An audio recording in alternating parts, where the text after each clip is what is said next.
بسم الله الرحمن الرحيم.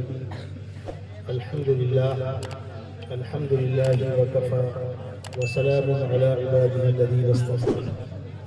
أما بعد فأعوذ بالله من الشيطان الرجيم. بسم الله الرحمن الرحيم. لو أنزلنا هذا القرآن على جبل لرأيته خاشعا متصدعا من خشية الله. صدق الله مولانا العلي العظيم.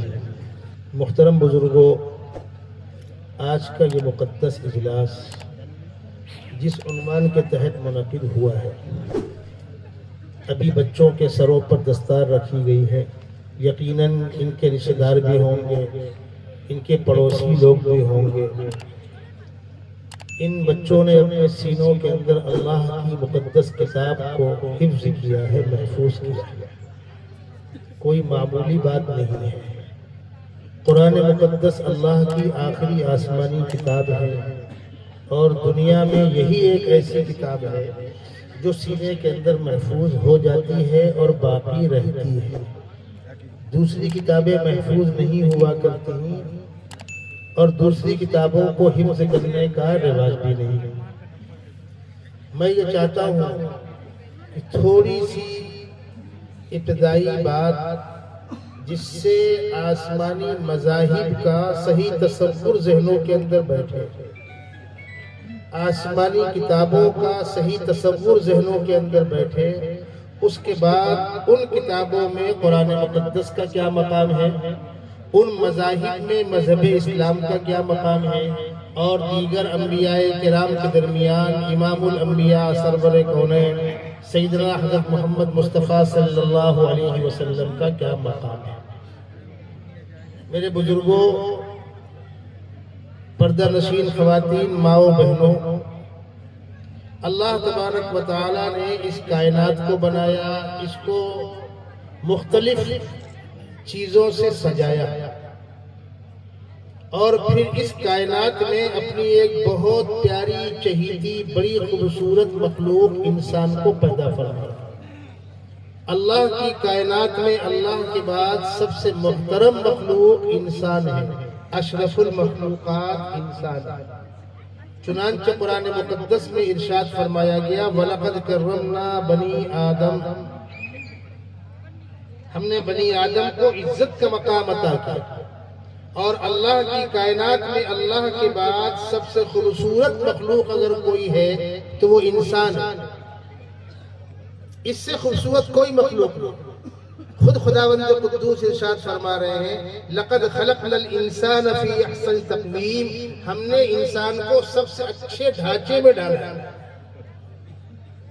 حتیٰ کہ حدیث شریف میں آتا ہے کہ خداوند قدوس کی کوئی شکل و صورت نہیں ہے، وہ جسم کا محتاج نہیں ہے، وہ شکل و صورت کا محتاج نہیں ہے. ہماری آپ کی طرح اس کا بدن نہیں ہے، ہاتھ پیر نہیں ہے، چہرہ نہیں ہے. لیکن اگر اللہ نے اپنے لیے کوئی چہرہ پسند کیا ہوتا تو وہ انسان کا چہرہ ہوتا. انسان کے لیے اس سے بڑی اور سعادت کیا ہوگی. اس انسان کو خداوند قدوس نے کائنات میں پیدا کیا، کائنات کے پورے نظام کو انسان کے تابع بنا دیا. خلق لکم ما فی الارض جمیعا، پوری کائنات تمہاری خدمت کے لیے. چند چیزوں کا نام لے کر منع کر دیا گیا کہ یہ مت کھانا، یہ مت کھانا، یہ مت کھانا، یہ مت کرنا، یہ مت کرنا، یہ مت کرنا. باقی اباحت عامہ ہے. اس انسان کو خداوند قدوس نے کائنات میں اپنی نیابت کی ذمہ داری دی ہے. اللہ کیا پسند کرتے ہیں، کیا ناپسند کرتے ہیں. اللہ کی پسندیدہ چیز کو اپناؤ اور کائنات کے اندر اس کو رواج دو. ناپسندیدہ چیزوں سے بچو اور کائنات سے اس کو ختم کرو. بری چیز سے بچو، برے کام کو روکو. من رأى منکم منکرا فلیغیرہ بیدہ، اس کو ہاتھ سے روکو. فَإِن لَّمْ يَسْتَطِعْ فَبِلِسَانِهِ، ہاتھ سے روکنے کی طاقت نہ ہو زبان سے روکو. فَإِن لَّمْ يَسْتَطِعْ فَبِقَلْبِهِ وَذَلِكَ أَضْعَفُ الْإِيمَانِ، اور زبان سے بھی کہنے کی گنجائش نہ ہو تو دل سے بری چیز کو برا جانو، اور یہ ایمان کا سب سے کمزور درجہ ہے.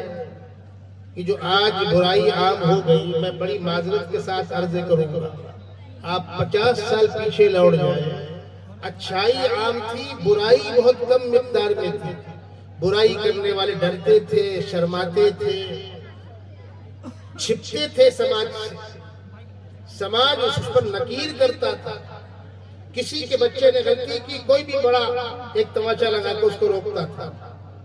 آہستہ آہستہ کیا شروع ہوا؟ ہم نے برائی کو روکنا بند کر دیا، جائے دے بھیا۔ اب برائی 90% ہو چکی ہے، اچھائی 10% چھپی پھر رہی ہے۔ اچھے لوگ منہ چھپا کر پھر رہے ہیں، برائی دندنا رہی ہے۔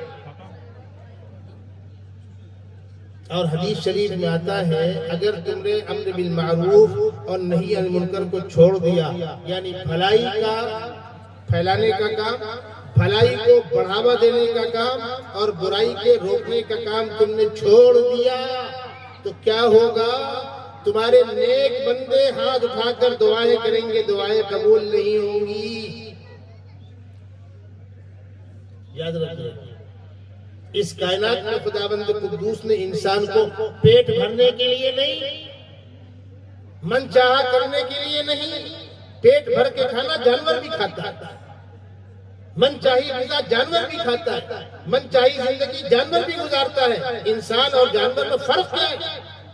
اور اگر کسی نے اس کو مقصد سمجھا ہے، اچھا لباس، اچھی غذا، اچھی گاڑی، اچھا مکان، تو قرآن بتلا رہا ہے والذین کفروا یتمتعون ویأکلون کما تأکل الانعام والنار مثوی لہم۔